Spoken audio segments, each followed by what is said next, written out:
আসসালামু আলাইকুম, welcome to my new videos. আজকে অনেকদিন পর আমার একটা পছন্দের জায়গায় আসলাম। এই জায়গাটা আমার কাছে অনেক বেশি ভালো লাগে, তবে সময় সুযোগ অভাবে অনেকদিন আসা হয় না।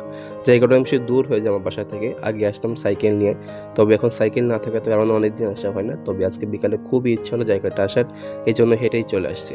আর এই জায়গাটা আমার এত বেশি ফেভারিট হওয়ার কারণ হলো এর আশেপাশের পরিবেশটা। এক পাশে নদী, অন্য পাশে সুন্দর ঘের এবং মাঝখান থেকে সুন্দর একটা রাস্তা। এক কথায় অসাধারণ। আর বিকেলবেলা এখানে প্রচুর বাতাস হয় নদীর সাইডে হওয়ার কারণে। এখানে আসলে আপনি একসাথে নদীর ভিউ পাবেন, সাথে সুন্দর রাস্তা, সব মিলে একটা অসাধারণ একটা অনুভূতি দেবে।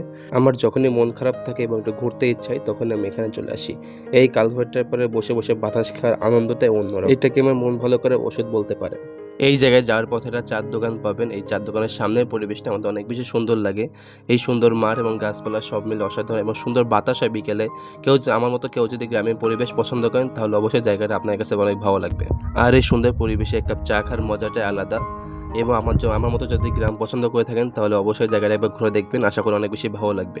আর জায়গাটার লোকেশন হলো মনিকম ব্রিজ থেকে পল্লী বিদ্যুতের দিকে যে সোজা রোডটা গেছে ওই রোডটা ধরে কিছুটা এগিয়ে গেলেন জায়গাটা পেয়ে যাবেন। এবং জায়গাটা কার কার ফেভারিট অবশ্যই কমেন্ট করে জানাবেন। আমাদের বাগেরহাটে এরকম সুন্দর সুন্দর অনেক জায়গা আছে যেগুলো আমার জানা নেই, চাইলে কমেন্ট করতে পারেন, ইনশাল্লাহ ঘুরে দেখার চেষ্টা করব। এবং আজকে ভিডিওটা এই পর্যন্ত। ভালো লাগলে অবশ্যই লাইক কমেন্ট শেয়ার এবং পেজটা অবশ্যই ফলো করবেন।